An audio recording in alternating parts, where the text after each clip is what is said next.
Olá, sejam bem-vindas e bem-vindos a mais esta edição do Videocast Rio Bravo na série Cidade Aberta.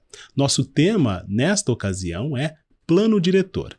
E para falar a respeito deste assunto, nosso convidado é Nabil Bonduque, arquiteto, urbanista, professor e político. Nabil Bonduque foi o relator do Plano Diretor de 2014, este que foi revisado no ano de 2023. Será que Nabil Bonduque ficou satisfeito com os pontos que foram transformados no plano do qual ele foi relator? Esta e outras perguntas, nosso convidado responde no episódio que começa logo a seguir.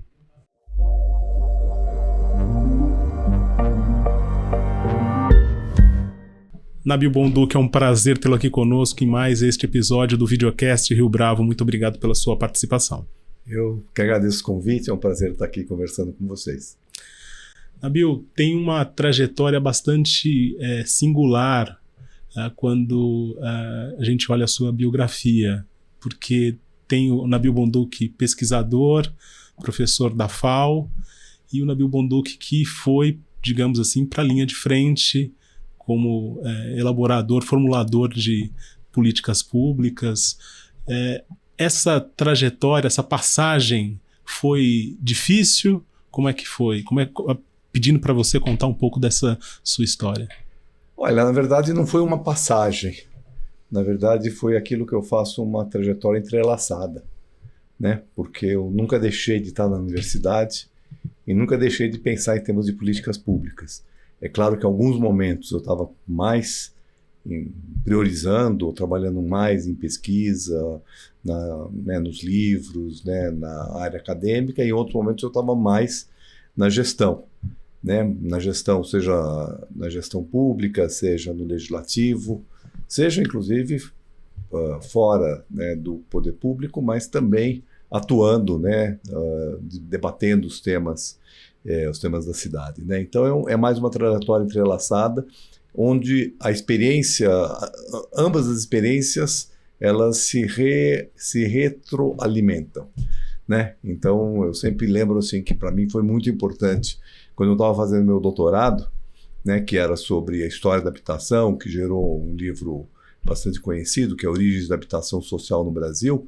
No meio disso eu fui convidado para ser o superintendente de habitação popular, que cuidava das áreas de habitação popular da Prefeitura de São Paulo, no governo da Luiz Erundina, né? E aquela experiência foi muito importante para, de certa forma, amadurecer as discussões que eu estava fazendo sobre a história das políticas públicas de habitação, tendo uma experiência prática de gerir um órgão de habitação, sabendo as limitações, as dificuldades e os desafios, né? Então, e depois, quando eu volto da gestão pública para a academia, essa experiência vai ser muito importante para poder orientar os trabalhos dos alunos, no momento que eu defendo meu doutorado, depois passo a orientar mestrados, doutorados e muita gente trabalhando com política habitacional. Então, é muito diferente você orientar um trabalho sobre política habitacional tendo participado de uma gestão do que ficando apenas na academia, na pesquisa, na teoria. Então, agora também muito do que eu faço na universidade acabando refletindo muito na minha atividade, por exemplo, no legislativo.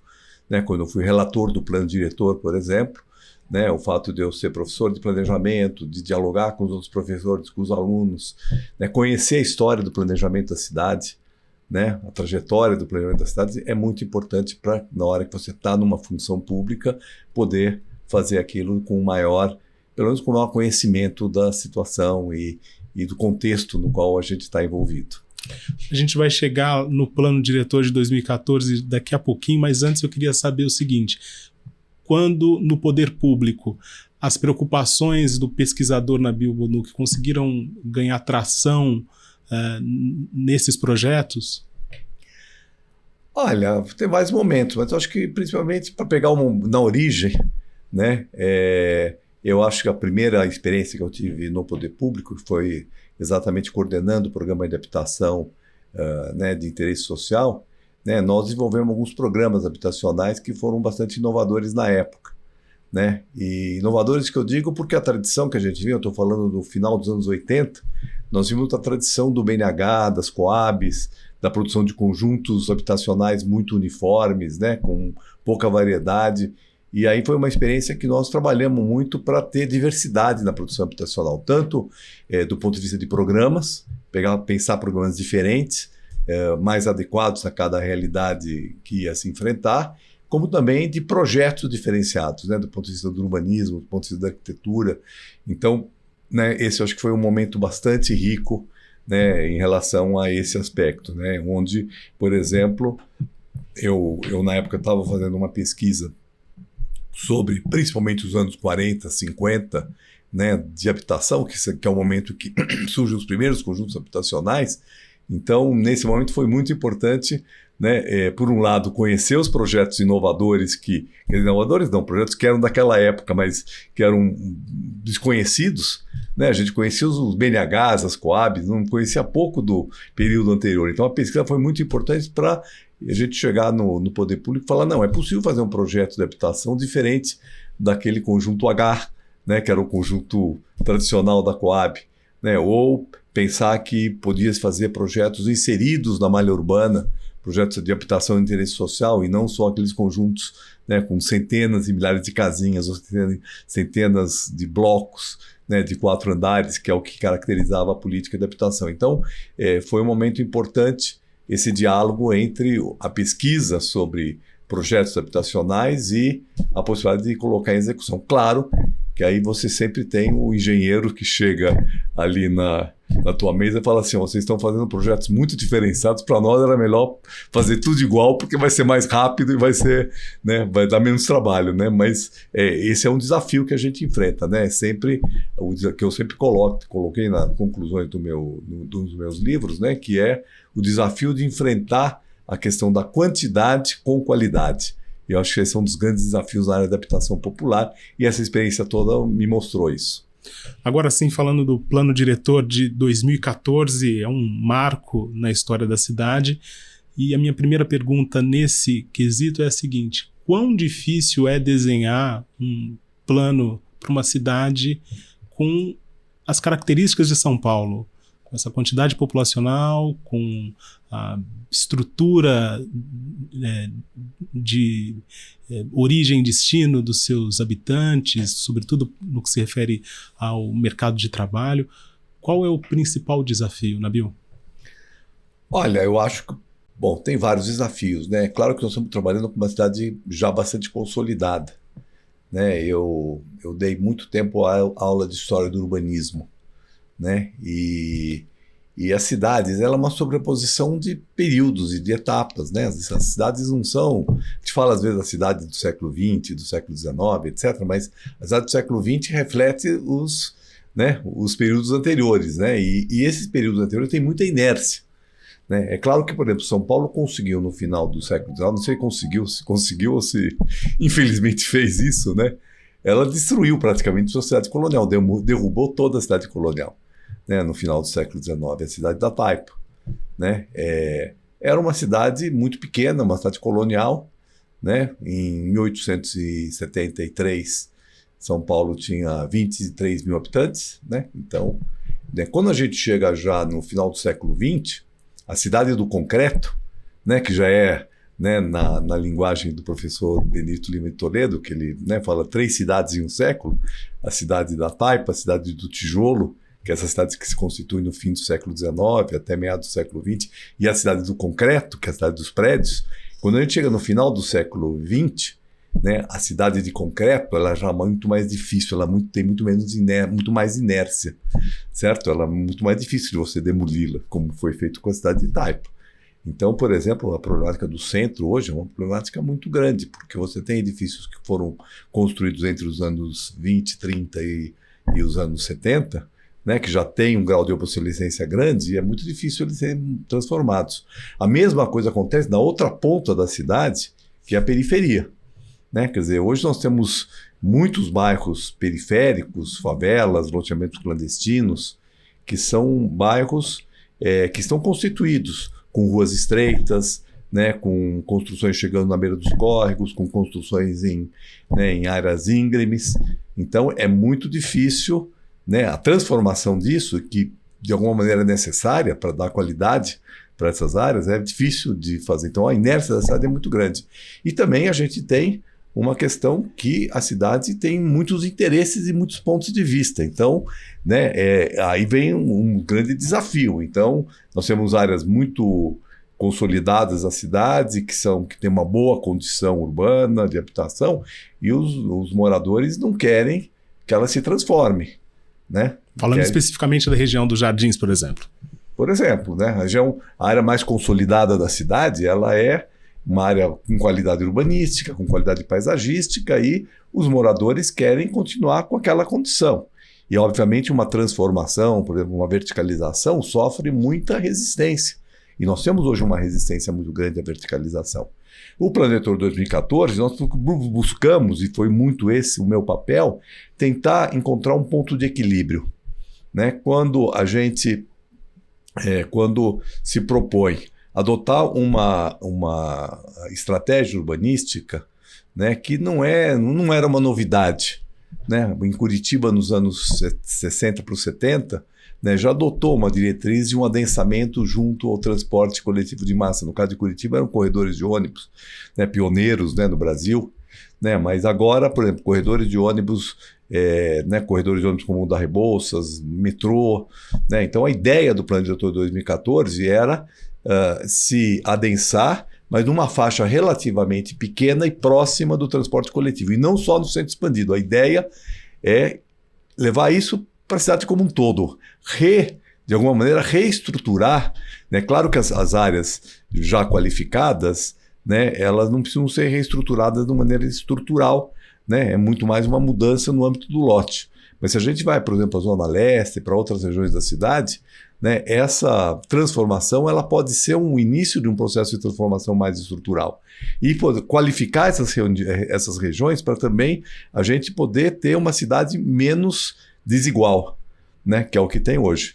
E por isso que quando eu digo que foi um ponto de equilíbrio, vamos adensar junto ao transporte coletivo de massa, numa faixa relativamente pequena, e vamos preservar ou fazer uma modificação menos intensa nos miolos dos bairros, né? Porque também uma boa cidade é uma cidade que tem diversidade, né? Quando a gente está falando de diversidade aqui, o que isso representa especificamente para quem está nos acompanhando? Olha, representa, por exemplo, eu tenho áreas de prédios, áreas com alta densidade, e próximas a ela eu vou ter áreas que são mais calmas, que se mantém uma estrutura tradicional. Por exemplo, o Centro Expandido de São Paulo, ele se constituiu ali a partir da primeira metade do século XX, né, principalmente, com casas, loteamento e casas, né, de classe média alta ou de classe baixa.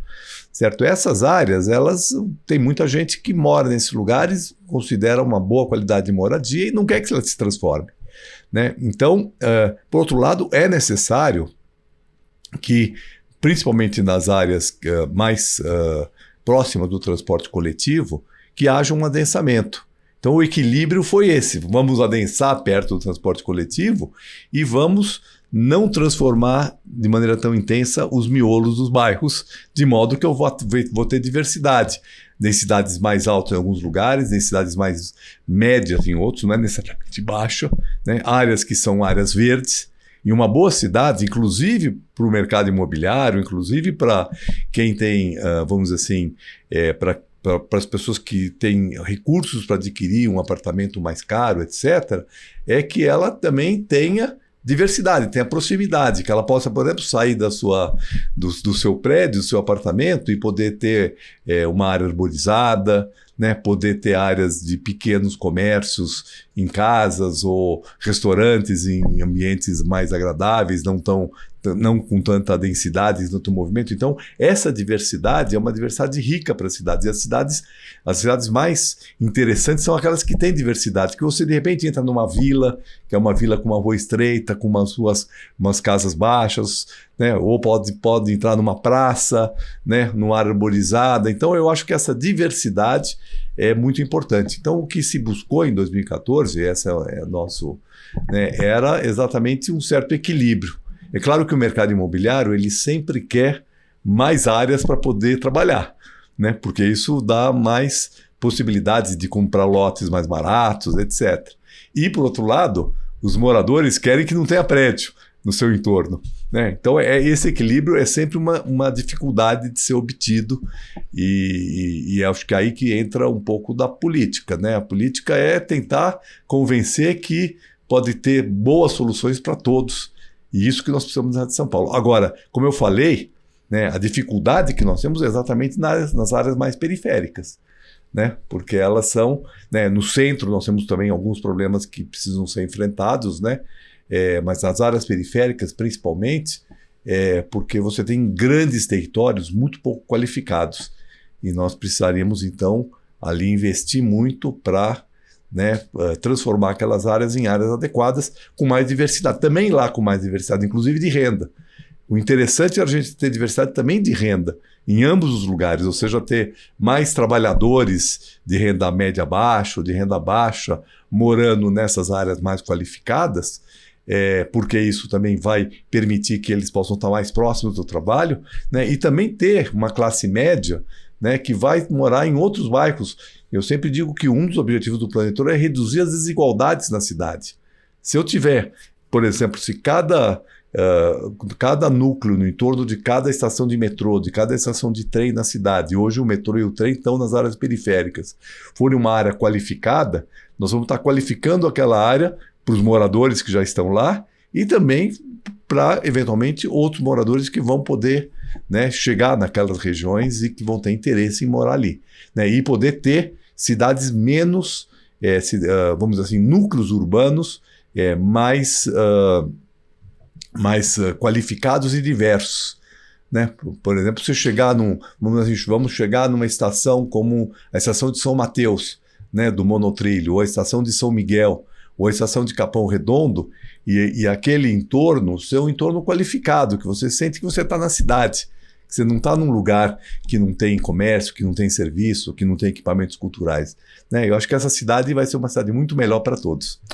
Não se corre o risco de, nessas regiões com estação de metrô, de se estabelecer ali uma abordagem de gentrificação, por exemplo, afastando, portanto, a população que originalmente morava ali e atraindo mais interesses ou uma outra população que quer ficar próximo dessas estações, desses hubs? Essa situação, essa possibilidade, ela sempre existe, né? Mas eu sempre digo o seguinte: se a cidade for como um todo menos desigual, né, nós vamos ter menos problemas de gentrificação, né? Porque, na verdade, se eu tiver várias áreas qualificadas, né, essa pressão de valorização de um lugar porque ele ficou melhor, ela vai ser menor, porque eu vou ter muitas outras alternativas para a população. O problema nosso, né, que é a cidade que nós herdamos no século XX, é que você tinha poucas áreas qualificadas. Então, essas áreas qualificadas, elas se gentrificaram, né, exatamente porque eram poucas, né? Se nós conseguíssemos espalhar isso para o conjunto, não só da cidade de São Paulo, da metrópole, porque, veja, São Bernardo, Santo André, Osasco, Guarulhos,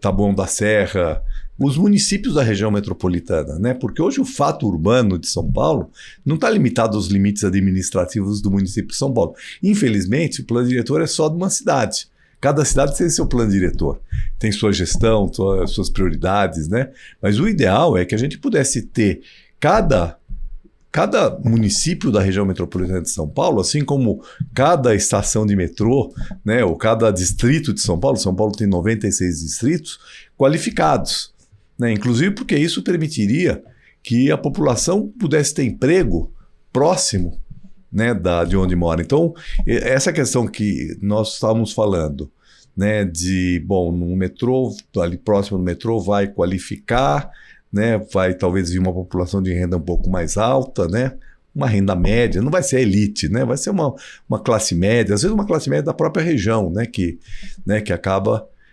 não é necessariamente ruim, porque a gente sabe que a população que tem uma capacidade de consumo um pouco maior, ela também gera emprego, né? Porque ela gera crescimento do comércio e do serviço na região. E hoje, na cidade de São Paulo, o principal nicho, né, de emprego, maior quantidade de pessoas está trabalhando exatamente na área do terciário, do comércio de serviços, né? Portanto, né, gerar emprego nessas regiões mais periféricas também pode ser resultado desse processo. E isso é bom para quem, né, uma população que hoje tem que se deslocar em uma extrema periferia para vir aqui para a região do centro expandido, né, para trabalhar, talvez ela possa ficar mais próximo de onde mora, né, e ter ali mais próximo de onde mora numa área de comércio, de serviços, de equipamentos sociais, que é muito importante. Então, né, foi muito importante, por exemplo, a gente estava no plano diretor de 2002, a criação do CELS, né, que é um equipamento. Nós elaboramos, quando eu fui secretário de Cultura, o Plano Municipal de Cultura. E um dos aspectos do Plano Municipal de Cultura era você ter casas de cultura e centros culturais em todas as regiões da cidade. Então, tudo isso também faz com que a população possa contar com qualificação urbana, com equipamentos sociais, equipamentos culturais e também serviços mais próximos de onde ela mora, o que é muito bom para evitar deslocamentos de grande distância. Não quer dizer que a pessoa não possa se deslocar, né? Porque às vezes ela quer ir para o equipamento que está em outro lugar, né? Tudo bem, isso é positivo, isso é a virtude de uma metrópole. Eu não vou ter um teatro municipal em cada distrito da cidade, né? Então, eu não vou ter um Centro Cultural São Paulo, que é um grande centro cultural, em cada distrito da cidade. Eu posso ter uma casa de cultura em todos os distritos da cidade. Eu posso ter um teatro distrital, né? Como, por exemplo, um teatro do CELS, né? Que cumpre um papel. Mas, né, o fato de você estar numa metrópole também, né, tem trabalhadores que vão trabalhar próximo de onde mora, vai ter alguns trabalhadores que vão se deslocar, né, por distâncias maiores, por um emprego mais qualificado, né. Hoje também nós temos uma outra possibilidade, que é o trabalho online, que também é vamos dizer assim, é um fator que tem que ser considerado dentro da cidade. Então, né, para resumir aí, Plano Diretor 2014, né? Articulação entre o uso do solo e mobilidade, né? Geração de empregos mais próximos onde as pessoas moram, criação,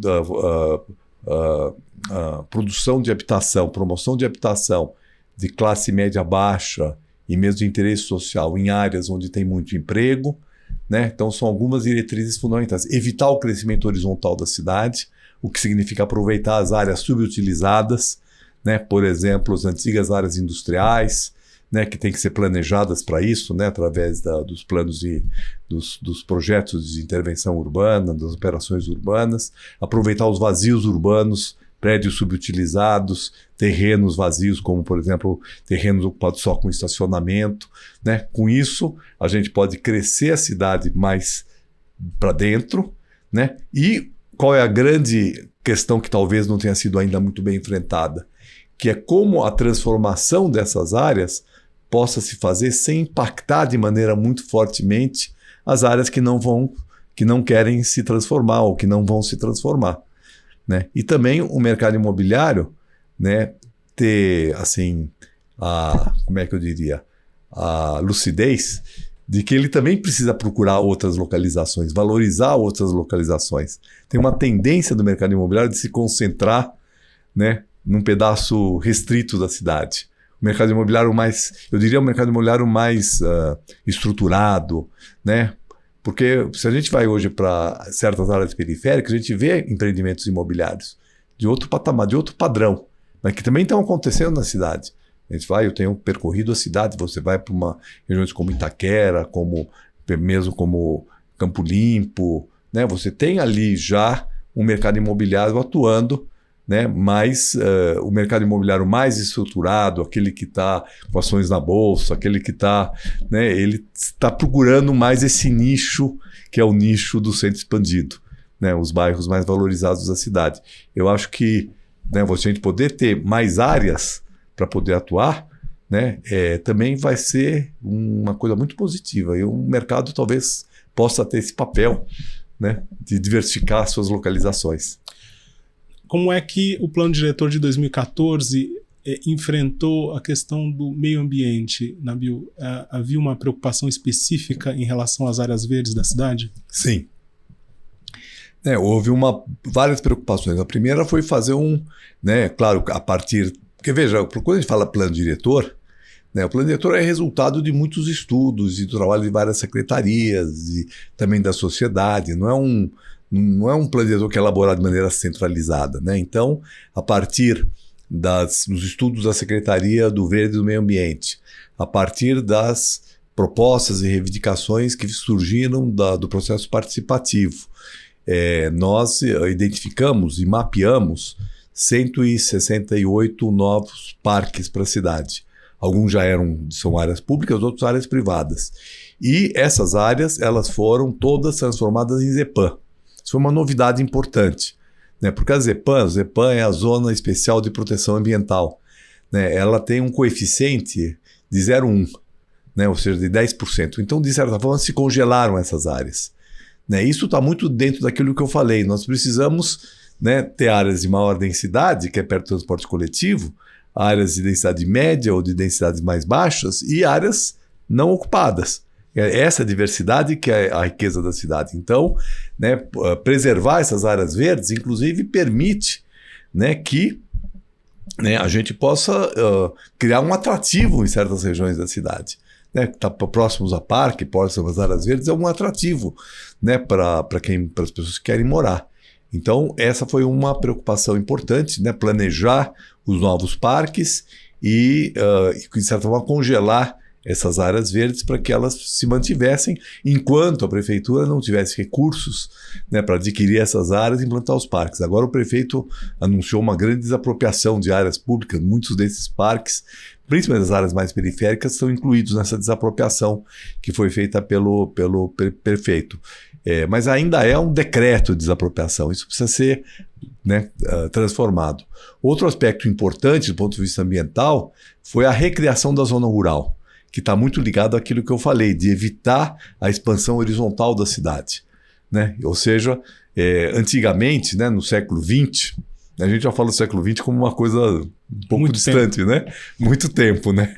Mas nós que vivemos no século XX, né, nascemos, né, no século XX, mas no século XX, as zonas rurais no Brasil todo eram vistas como uma espécie de reserva de terra para expansão urbana. Ainda é. Certo? Falando do século XX, mas no século XXI, né, ainda é assim. Eu diria que no século XX a mentalidade era essa, né? Hoje eu acho que a mentalidade está mudando, né, no sentido de que a zona rural próxima à zona urbana tem que ser valorizada nas suas funções específicas, de produção de alimentos, de produção, né, de serem áreas que geram uma espécie de um cinturão verde no entorno das cidades. Né? E em São Paulo isso é muito importante. Por quê? Porque São Paulo faz parte da macrometrópole paulista. Né? Nós temos aqui São Paulo, está pertinho, aqui está, né, a região metropolitana da Baixada Santista, de Campinas, um núcleo ali de São José, Jacareí, Sorocaba, Votorantim, São Roque. Né? Então, se essas áreas no entorno da região metropolitana de São Paulo forem todas urbanizadas, né, nós vamos ter uma área toda urbanizada, toda pavimentada, né, toda construída com 200 quilômetros de diâmetro, mais ou menos, ou até mais, né? De Santos até Americana, né, de Sorocaba até São José dos Campos, né? Isso é um desastre do ponto de vista ambiental, do ponto de vista de microclimas. Nós temos que ter, né? Então, conter o crescimento horizontal da cidade é muito importante. E a zona rural, ela funciona assim. Então, nós criamos, né, recriamos a zona rural, né, o que também não adianta só recriar a zona rural, né? E aí eu vejo um problema, né, porque está acontecendo muita ocupação de terra na zona rural, inclusive loteamentos sendo feitos irregularmente, até pelo crime organizado, já foi denunciado, né? Que vende, faz lotes e vende ou aluga, né, essas áreas. Então, isso precisa ter uma fiscalização muito... Não adianta estar no plano diretor que você criou uma zona rural, tem que evitar que ali se ocupe a terra.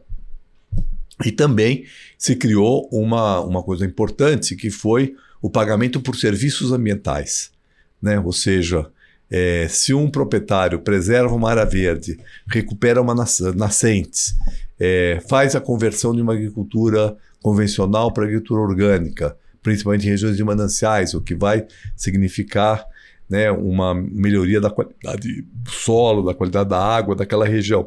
Se tudo isso se viabiliza, nós teríamos grandes condições, né, de melhorar a condição ambiental da cidade. Então, né, um proprietário receber, né, por estar cuidando do meio ambiente, né, é uma coisa importante. Foi então criada essa possibilidade. É uma coisa que nos países, principalmente da Europa, dos Estados Unidos, existem, né, esse instrumento, e ele já existe em São Paulo. Isso foi feito um único edital. Demorou muito para poder implementar, porque uma coisa é o plano diretor, outra coisa é a sua implementação, né? Um edital, quer dizer, o edital, o que é? Aqueles que têm interesse em receber esse recurso, né, apresenta seu projeto para poder, né, tá sendo remunerado. E uma outra coisa que essa é muito difícil, está prevista no plano diretor, mas é muito difícil de implementar, é a questão da recuperação dos fundos de vale. Né? A criação de parques lineares ao longo dos córregos. E por que é muito difícil? Porque a cidade, como eu falei, a cidade tem muita inércia. Né? Então, o que aconteceu nos nossos fundos de vale? Eles viraram avenidas, com os córregos canalizados, ou eles viraram favelas que estão em áreas, né, junto aos córregos. Né? As duas soluções, uma é planejada, né, e a outra é espontânea, elas são inadequadas. O que a gente deveria era ter, né, esses fundos de vale mantidos como áreas permeáveis, com parques, com uma mata ciliar, porque eles são fundamentais para o efeito, para a questão hoje da drenagem da cidade. E que com os eventos extremos, né, decorrentes da mudança climática, nós vamos ter isso cada vez mais agravado. Mais áreas de fundo de vale ocupadas pelas favelas, que vão ter dramas de pessoas morrendo, e mais avenidas, como nós temos visto, né, cheias de água e os carros boiando, até morte de pessoas dentro de carro.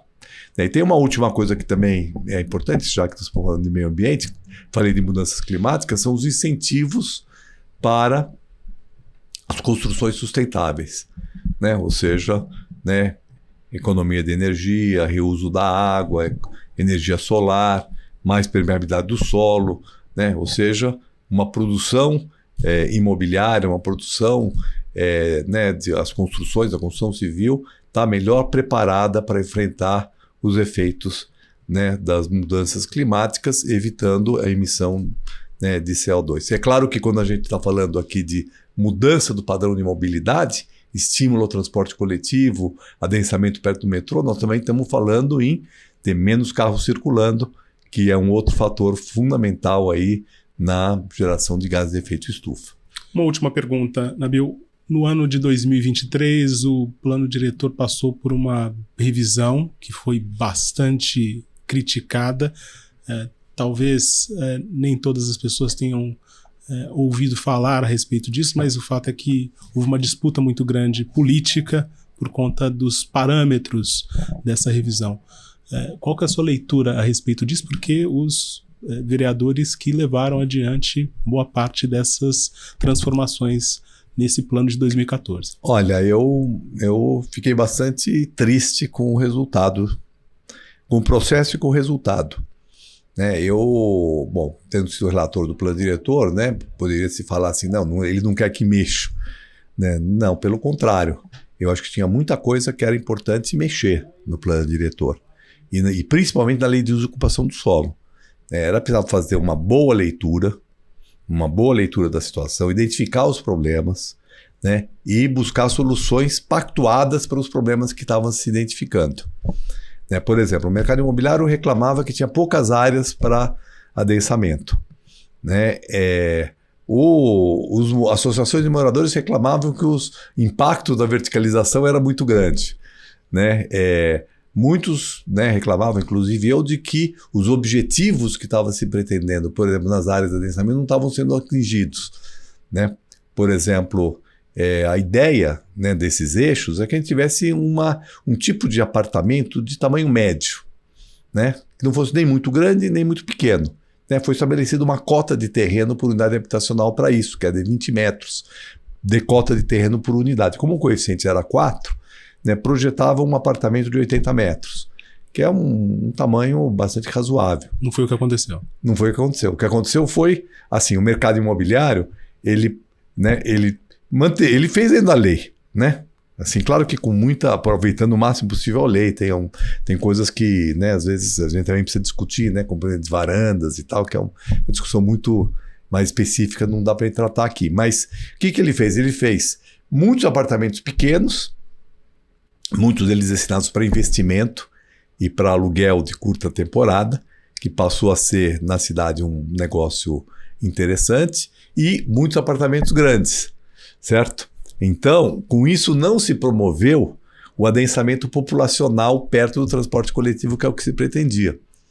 Bom, tudo bem, a experiência mostra que deu isso, vamos corrigir, né? Vamos corrigir isso, né, de alguma maneira. Né? Mas aí a receita, vamos aumentar o tamanho, quer dizer, que o mercado queria, aumentar o tamanho médio dos apartamentos e aumentar a quantidade de garagens, né? Que também é um outro problema, porque a ideia de adensamento perto do transporte coletivo é para estimular o uso do transporte coletivo, né? Então eu acho que não foi um bom resultado, né, em relação a isso. Eu acho que, por exemplo, a gente precisa, talvez, né, a médio prazo, a gente vai ter uma avaliação melhor, né, da situação, né? Claro, certas áreas vão ser transformadas, né? Os socioemuladores falam que estão destruindo a cidade, né? Se essa área, e veja, eu vou voltar para a primeira questão que eu respondi aqui para você. Se a área for relativamente estreita, poucos quarteirões perto do transporte coletivo, né, eu não diria que a cidade vai ser destruída, ela vai ser transformada. Né? Eu vou transformar uma área que era de baixa densidade, de baixa gabarito, para uma área, né, mais densa.